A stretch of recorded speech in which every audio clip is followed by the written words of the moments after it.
It's my pleasure. Thank you, everybody. It's a delight to be here. Thank you to David and to everyone at Distripress. I spoke a couple of years or so ago at Glasgow and made some external independent observations about the news and magazine and press trade. I still claim to be absolutely no expert, far from it, in this industry. But hopefully my independence and neutrality and, being brutally honest, naivety might be reasonably helpful and useful as well. My background is I owned and ran a UK-based retail consultancy for many, many years, and I sold that and then have recently set up a new company which looks at consumer trends around the world. We've literally just started in the last couple of weeks. Let me share with you what we're going to be doing for the next hour and 10 minutes or so. We'll make sure that we get you out on time. The weather is beautiful outside. We're going to have three presentations, two representing retail businesses and one representing a distributor. One from over the pond in Canada, one from the UK, and one from not far away in Switzerland. We have their names there. I'm going to moderate. They're going to each come up one by one, maybe about a 15-minute presentation, 16, 17-minute presentation, and then each will come and sit down next to me. Once we're done, we'll have maybe 15, 20, 25 minutes left for us to go into some of the points which they raised and question them further, and any points which you may want to ask, be delighted to leave them. That's that. Now, just setting up, because I have over the years spoken to literally millions and millions and millions of consumers through research panels up and down the UK, I thought we'd just start with a very, very, very simple top-line question, something to maybe give us some reassurance that whatever we're hearing, and there has been a lot of doom and gloom, whatever we're hearing, that there is some positive messages here, that actually the people who are the most important group of people within any retail industry, which is consumers or shoppers, one or the other, is that they, by and large, are still with this industry. That's not to say that there aren't issues to be overcome, but they still want stores to sell press products. So that's hopefully gives us some food for thought. I've just done it in three nations. We can extend it into others for those who are interested, and we can delve into a lot of detail. I've done a lot of work from a consumer shopper angle and retail angle in the UK over the last few years, as I say, coming from an independent, neutral perspective.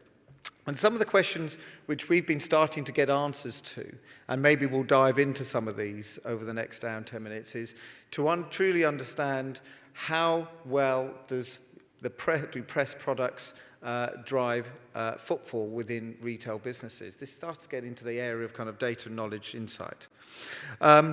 Do we in the room, I'm not going to ask for a show of hands, you know yourself, do you know the value, if you're working on newspapers or magazines, do you have an idea of how much a consumer who buys newspapers or magazines spends per annum on those products or in total in those stores? So to get a true annualized value of those consumers to your retail partners' businesses, absolutely crucial.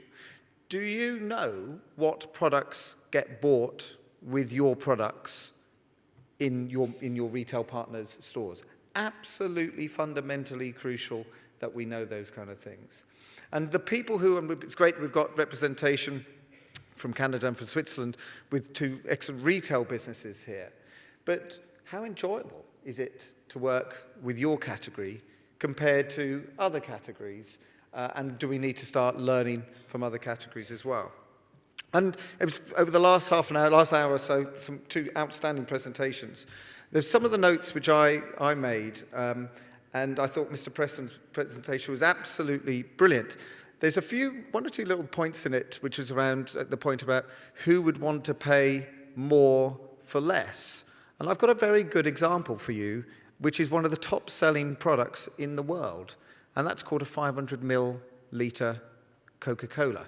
If you go into most grocery stores or convenience stores or forecourt stations in the world, and I'll find out how much a 500ml, half a litre, costs, it probably costs more than a 2 litre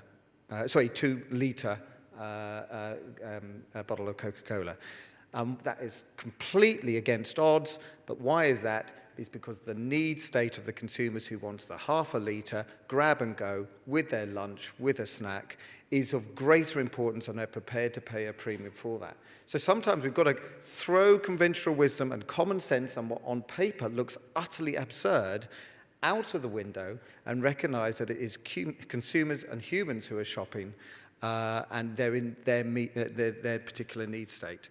Other category, David Owen mentioned my presentation up in Glasgow where I said, we think we've got it bad, think about tobacco. Well, in the last 2 or 3 years, you can't possibly have failed to notice the growth of electronic cigarettes, which in the UK, which has gone from virtually nothing in about 3 years to a £350 million per annum annual turnover market.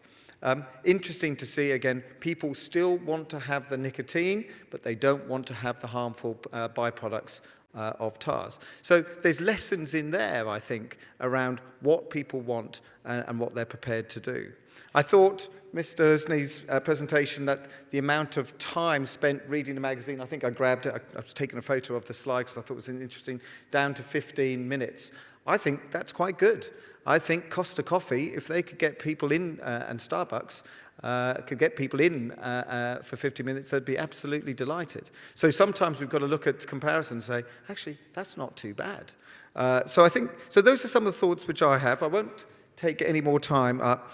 But please join me, first of all, in welcoming our first presenter. She's come, I dread to think how many miles it is, but quite a long way, from all the way on the other side of the pond.